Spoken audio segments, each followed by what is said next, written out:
පක්ෂපාතනිම්නයේ නුඹ පාවෙලාවගේ ප්‍රේම අසපුවේ සඳ කැන්නිවාලන්න මේ යාමයි ඉරාවත් නැතත්කම් නෑවගේ ළඟේ ඉර පායාල පාවෙලා ගියා විරුණු හීනගාව වැළපෙලා ගියා දුක් හීනයක් නොවේ ආදරේ දුක් හීනයක් නොවේ ආදරේ. සුබම සුබ දවසක් ප්‍රාර්ථනා කරනවා මගේ ආදරණීය යාළුවෝ හැමෝටම. මමත් ඉතින් මගේ දවස සුබ කරගන්න උදේම නැගිටලා උදේට කෑම හදලා මිදුලතු කාලා කොළ ටිකත් පිච්චෙන්න දාලා දැන් ඉතින් මේ රෙදි ටික තමයි සෝදාගන්න යන්නේ. ටිකක් කිව්වට ඉතින් දැක්කනේ රෙදි ලෝඩ් එක අපේ පැංචු දෙන්නගේ වැඩේ. ඉතින් මඩ චුට්ටක් ගෑවුනහම එතකොට කෑම කද්දි ඉඳුල් ටිකක් හරි වැටුනහම ඉක්මනට ඇඳුම ගලවලා වෙන ඇඳුමක් මාරු කරගන්නවා. ඊට පස්සේ ඉතින් හවස් වෙද්දි ඩස්බින් එක පිරෙනවා. අපේ චූටි මැඩම්ලා දෙන්නත් ඉතින් ඔන්න උදේම රාජකාරි පටන්ගෙන තියෙන්නේ. මට වගේ ඉතින් එයාලට තියෙන වැඩ මේ උදේට කන්න කෝම්පිට්ටු තමයි හදන්නේ. සමහර දෙමව්පියෝ ඉන්නවනේ බබාලා මඩ චුට්ටක් ඇල්ලුවත් වැලි වතුර ඔය වගේ දේවල් අල්ලද්දී එපා එපා එපා කියලා එයාලව නවත්තන. අසනීප වෙයිද විස බීජයයිද කියලා ඉතින් ගොඩාක් බයයි. පුංචි කාලේ ඉඳන් හැම දෙයකටම ඔරොත්තු දෙන විදිහට තමයි මම නම් බබාලව හදන්නේ. ආව්ව වැස්ස පින්න දූවිලි ඔය හැම දෙයකටම ඔරොත්තු දෙන විදිහට හැදුවාම අසනීපයක් වුණත් එයාලට දරා ගැනීමේ ශක්තිය එහෙම හොඳට තියෙනවා. අනිත් එක තමයි කඩේ තියෙන ඉලෙක්ට්‍රික් සෙල්ලම් බඩු වලින් සෙල්ලම් කරනවට වැඩිය මේ වගේ සෙල්ලම් කරාම බබාලගේ බුද්ධිය ගොඩාක් වර්ධනය වෙනවා. ඒ වගේම තමයි ඉතින් එයාලා ගොඩාක් ක්‍රියාශීලී වෙනවා. ඔහේ මන්දගාමී වෙන්නේ නැහැ. එහෙම බබාලා හරි ඇක්ටිව්. නිතරම මොකක්ම හරි කරන්න ඕනේ. වගේම තමයි ඉතින් හොඳ ශක්තියකුත් තියෙනවා. නිරෝගී සම්පන්නවත් ඉන්නවා. දහය විතර වෙද්දී මේ පැත්තට හොඳ අවුවක් වැටෙනවා. ඔය බලන්නකෝ අවුවේ සැර හවස 3 විතර වෙනකන් ඔය විදිහටම අවුව තියෙනවා. රෙදි ටික සෝදලා පොඩි වොෂ් එකක් දාගෙන කොමඩුයි ගස් ලැබුයි තියෙනවා. මේ වෙලාවට ඉතින් ජූස් එකක් වගේ බොන්න තිබ්බනම් තමයි හොඳ. මගේ බ්ලෙන්ඩර් කප් එකක් කැඩුණානේ තාම ඉතින් බැරි වුණා ඒක ගන්න යන්න. මේ දවස්වල ඉතින් අවුවේ තියෙන සැර නිසා වෙනදාට වැඩියෙන් ජූස් වර්ග පිපිඤ්ඤ කොමඩු වගේ දේවල් මම බබාලට ටිකක් වැඩියෙන් දෙනවා. මේ දෙන්නත් වොෂ් දාලා ලොකු බබා බලන්නකෝ මේ බාගෙට ඇඳගෙන ආවේ නංගි වැඩියෙන් කයි කියලා.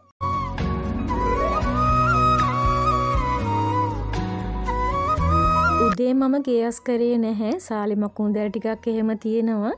ඒවත් සුද්ධ කරලා මස් කරනවා කියලා හිතාගෙන ඉතින් මේ ගේ වැඩ ටික පොඩ්ඩක් තිබ්බ අන්තිමේටම කරන්න. දැන් ඉතින් ළඟ ළඟම සිංහල හින්දු අලුත් අවුරුද්දක් එනවනේ. කොහොමද ඉතින් ඔයාලා අවුරුද්දට ලෑස්ති වෙනවද? අපි සාමාන්‍යයෙන් අවුරුදු කාලෙදී කාත් එක්ක හරි කතා කරාම අහනවනේ කොහොමද ඉතින් අවුරුදු සරුයිද කියලා. ඔන්න ඉතින් සමහර අය කියනවා අනේ අපිට මොන අවුරුදුද කියලා. තවත් සමහර අය කියනවා අවුරුදු වෙන්නේ අපිව කන්න කියලා. ඔන්න ඔය වචන අනිවාර්යයෙන්ම ඔයාලත් අහලා ඇති. ඇයි ගොඩාක් අයට කියන්න බැරි අවුරුදු හොඳයි අපිට සරුයි පවුලේ අයත් එක්ක අපි ලස්සනට චාරිත්‍ර කරලා අවුරුද්ද සැමරුවා කියලා. ගොඩාක් අය කරන්නේ මේක ගොඩාක් ලොකුවට ඔලුවට දාගෙන අනවශ්‍ය විදිහට ස්ට්‍රෙස් එකක් ගන්නවා.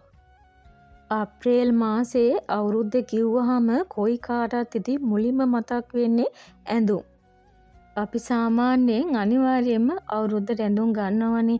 ගෙදර අයට, පවුලේ අයට, නෑදෑයින්ට තමන්ට අවශ්‍ය වෙන තරමට ඇඳුම් පැළඳුම් ගන්න නැතිව සමහර අය ඉතින් අප්‍රේල් මාසේ විතරයි ඇඳුම් තියෙන්නේ වගේ අතේ තියෙන සල්ලි ටික ඔක්කොම ඔන්න ඇඳුම් වලට යට කරනවා. ඊට පස්සේ ඉතින් අනිත් කරන්න තියෙන වැඩ අතපසු වුණාම ඇඳුම් ගත්ත සතුටත් ඔන්න නැති වෙනවා. එහෙම වෙන්නේ නැතිව තමන්ගේ ආදායමේ හැටියට තමයි තීරණය කරන්න ඕන මට කොච්චර ප්‍රමාණයක් ගන්න පුළුවන්ද ඉතුරු වැඩ ටික මට කරගන්න සල්ලි ඇති වෙනවද කියලා. ඒ වගේම තමයි ඉතින් අප්‍රේල් මාසේ ගොඩාක් අය ගෙවල් රිපෙයාර් කරනවා. එතකොට අලුතින් ගෙදරට බඩු ගන්නවා. ගොඩාක් දේවල් ඉතින් හැමදේම වගේ අලුතින්ම වෙනවා. අනවශ්‍ය විදිහට ණය වෙන්නේ නැතිව ණයක් ගන්නව වුණත් ඒක Tamanට හරියට ගෙවාගෙන යන්න පුළුවන් නම් ඉතින් ඔන්න අරගෙන Taman ආස දේවල් කරගත්තට කිසිම ප්‍රශ්නයක් නැහැ. හිතත් හරිම සැහැල්ලුයි. හැබැයි ඉතින් ගොඩාක් වෙලාවට වෙන්නේ ඒකේ අනිත් පැත්ත. අපේ සමාජයේ මේ කාලේ ගොඩාක් අය ඉතින් මේ එකට එක කිරීමක් තරගයක් වගේ නෑදෑයෙක් හරි පවුල කෙනෙක් හරි යාළුවෙක් හරි ඔන්න අලුතින් මොනවා හරි දෙයක් කරොත් ඊටත් වැඩියෙන් දෙයක් කරන්න තමයි කල්පනා කරන්නේ. ඊට පස්සේ ඉතින් ඔන්න තමන්ගේ අතේ තියෙන සල්ලි ටික ඔක්කොම වියදම් කරලා හරි නැත්තම් ඉතින් ණය වෙලා හරි මොනවා හරි අලුතින් ගෙදරට මේවා කරගෙන පවුලේ අයත් එක්ක සතුටින් ඉන්න ඕනි කාලේ ඊට පස්සේ නැති කර ගන්නවා. සමහර තීරණවලදී ඔක වයිෆ් කැමති වෙන්නේ නැති වෙන්න පුළුවන්, හස්බන්ඩ් කැමති වෙන්නේ නැති වෙන්න පුළුවන්. ඒත් ඉතින් කාටවත් දෙවෙනි වෙන්න බැරි නිසා වැඩ කරන අයත් ඉන්නවා. ඊට පස්සේ ඉතින් පවුලෙත් ප්‍රශ්න අවුරුද්දම ඉවරයි. ගොඩක් අය හිතනවා ඕකත් නිකන් ඉතින් සාමාන්‍ය දවසක් විතරයි කියලා. නෑ අවුරුද්දක් එනවා කියන්නේ ඒක සාමාන්‍ය දවසක් නෙමෙයි. ජීවිතේ අලුතින් ලියන පිටුවක් වගේ හරියට.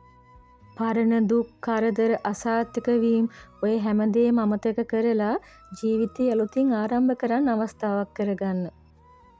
හැමෝම එකට වාඩි වෙලා කෑම කනවා, වැඩිහිටියන්ගෙන් ආශිර්වාද ගන්නවා, පවුලේ හැමෝම එකට එකතු වෙලා විනෝද වෙනවා, සෙල්ලම් කරනවා.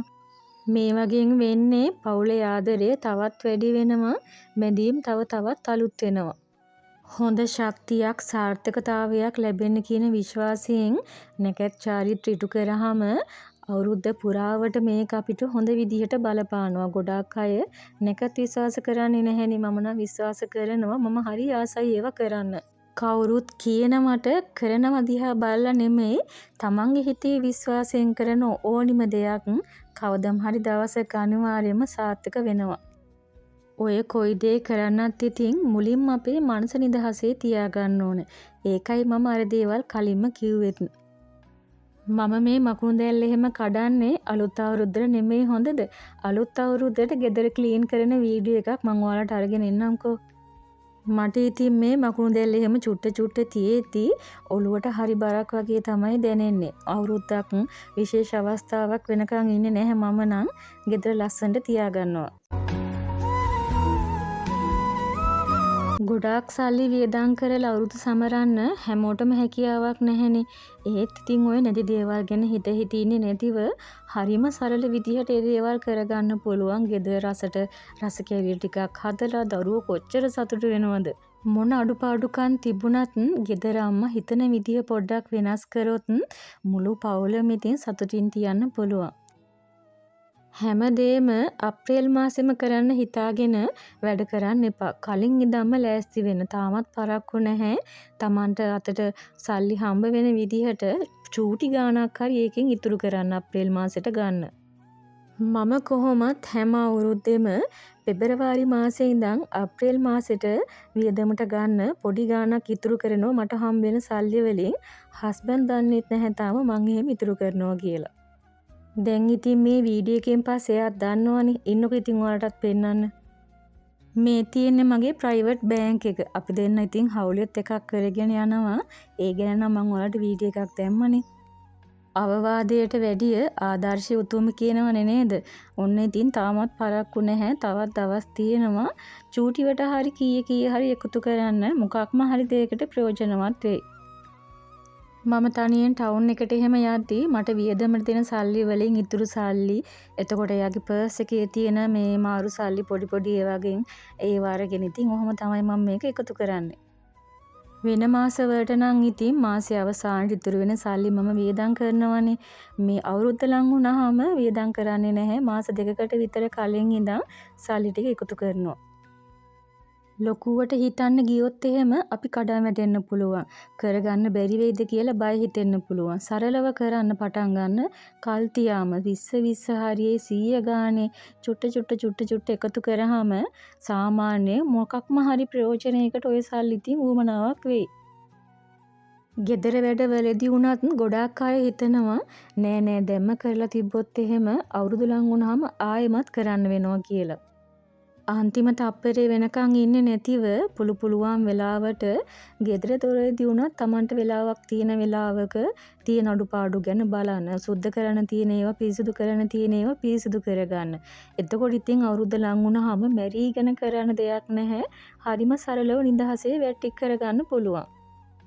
කරන්න තියෙන අමාරුම වැඩ ටිකක් කල්තියා කරගත්තාම අනිත් වැඩ කරගන්න ටිකක් ලේසි. එතකොට මේ මිදුලේ හැම සුද්ධ කරලා අපිට තියාගන්න පුළුවන්, වත්ත සුද්ධ කරගන්න පුළුවන්. මේ දවස්වල ඉතින් අවුරුදු කාලේ කියන්නේ මේ ගොඩක් පැයවිල තියෙනවනේ. එතකොට ඉතින් අර මේ සුද්ධ කරලා තිබ්බහම තනකොළ එහෙම වෙවෙන්නේ නැහැ නික්මන්ට. ඒ වගේ දේවල් ඉතින් අපිට කලින් ඉඳන්ම කරලා තියාගන්න පුළුවන්. නැත්තම් ඉතින් අවුරුදු ලං වුණාම ඔළුව කම්මලක් වගේ වෙලා කොහෙන් පටන් ගන්නද කොතනින් පටන් ගන්නද කියලා හිතා ගන්න බැරුව ඉතින් එක වැඩක්වත් නොකර තමයි ඉන්නේ තියෙන්නේ. අපි කිසිම පීඩනයක් නැතිව සරලව කල්තියාම වැඩ කරගන්න තරමට අපේ හිතත් නිදහස්, අපේ පවුලේ අය සතුටින්. නැත්තම් ඉතින් උදව් කරන්නේ නැණි කියලා කෑ ගහනවා. පිළිවෙලකට වැඩක් කරගන්න බැරි වුණොත් එහෙම ගෙදරට එන කෙනෙක් එක්කව සතුටින් hina වෙලා කතා බහ කරලා අපිට යාළුවා පිටත් කරලා යවන්න බැරි වෙයි. ඒ ඉතින් අඩුපාඩු අපිටම පේනවනේ අපේ ගෙදර. අනේ මම මේක සුද්ධ කරගන්න බැරි වුණා, මට මෙතන පිරිසුදු කරගන්න බැරි වුණා කියලා ඉතින් අර හිතේ අමුතුම දෙයක් තියෙනවා. එහෙම වුණාම පිළිවෙල වුණාම මං හිතන්නේ මට දැනෙන දේවල් ඔයාලටත් දැනෙන ඇති ජීවිතේ සමහර අවස්ථාවල විඳලාත් ඇති කියලා. කොහොම වුණත් ඉතින් අපි කල්තියාම සූදානම් වෙන එක, කල්තියාම ඉතුරු කරගන්න එක, අපේ ජීවන මට්ටමට අනුව වියදම් කරන්න ඕනි විදිහ ඔය හැමදේම ඉතින් බැලන්ස් එකේ කරගෙන ගියොත් අලුත් අවුරුද්දට විතරක් නෙමෙයි හැම මාසෙම හැමදාම අපිට සතුටින් පෞල් ජීවිතයක් ගත කරන්න පුළුවන්. මම ඉතින් ඔන්න ගේට් අස් කරලා ඉවරයි. අවුවසැර වැඩි නිසා වැඩ කරද්දි ටිකක් මහන්සිය දෙනවා වැඩි. මහන්සි නිවා ගන්න ඉතින් ඔන්න පොඩ්ඩක් වැරෙන්ඩ එකට ඇවිල්ලා වාඩි වෙද්දී තලගොයි කපල් එකක් ඇවිල්ලා අපේ බබාලා දෙන්නට ඉතින් මැජික් වගේ කොස්සකුත් අරගෙන මේ ටිකක් බයත් වෙලා හිටියේ දෙන්නම. කරදරයක් නෑ කියලා පොඩ්ඩක් ෂේප් කරාට පස්සේ තමයි ඉතින් ඒ දෙන්නගේ බය නැති උනේ. ඔන්න බලන්නකො පැති පැති යන විදිය. අපේ චූටි බබත් ඔන්න තලගොයා යන විදිහට පැද්දි පැද්දි යනවා. හරි අමාරුවෙන් දෙන්නව වැරැන්ඩ එකේ තියාගෙන ෂේප් කර හිටියේ. මේ ඩස්ට් එක යනවනේ ගෙට ආවහම. කෑම හදන්නේ මේ දවස්වල මම ගොඩාක් වෙලාවට උදේට විතරයි. දවල්ට කෑම හදනවා. අද මේ බබාලා දෙන්න ගෙදර නිසා කොහොමත් විශේෂයෙන් මොනවා හරි හදන්නම් කියලා හිතන් හිටියේ. වැඩ කරාට පස්සේ ටිකක් මහන්සි දැනුණා. මේ අම්මා ගෙනාව කැවිලි වගේක් තල මගේ වීඩියෝස් වලින් ඔයාලා ගොඩාක් දැකලා ඇති. අපි ගොඩාක් කන්න ආසයි මේ විදිහට තල. මහන්සි කිව්වට පස්සේ හස්බන්ඩ් උයන් එපා කියලා ෆ්‍රයිඩ් රයිස් එකක් ගෙනල්ලා දුන්න බබාලත් ගෙදරනේ. එයාලව නාවලා එයාලට කන්න දීලා චුට්ටක් නිදි කරා. මේ හවස බබාලා දෙන්න ඉතින් උදේ ඉඳන් සෙල්ලම් කරානේ. මමත් ඉතින් ගෙදර වැඩ ටිකක් කරා. දැන් ඉතින් මේ හවස මේ පොත්වල වැඩ ටිකක් කරවන්න තමයි යන්නේ. ඊට කලින් ඉතින් පහන තියලා ගිලන්පස පූජා කරලා බුදුන් වැඳලා ඉන්න ඕන. උදේ වරුවට වැඩිය මම ගෙදර ගොඩාක්ම කැමති හවස් වෙලාවට. උදේටත් මම බුද්ධ පූජාව තියෙනවනේ. හවසටත් ඉතින් මේ විදිහට ගිලන්පස පූජා කරලා ගෙදර පිරිත් ටිකක් එහෙම දාලා හඳුන් කූරු සුවඳ ගේ පුරාම පැතිරෙද්දි තමන්ගේ ආගමට අනුව ඕනෙම කෙනෙක්ට ඉතින් මේ විදිහට උදේ හවස ආගමික වතාවත් කරන්න පුළුවන්. දවස පුරාවට අපි මොන දේවල් කරත් අවසානයේ මෙන්න මේ වෙලාවට දැනෙන හිතට සැනසීම නම් ඉතින් කියලා නිම කරන්න බෑ. සසරවල් මත්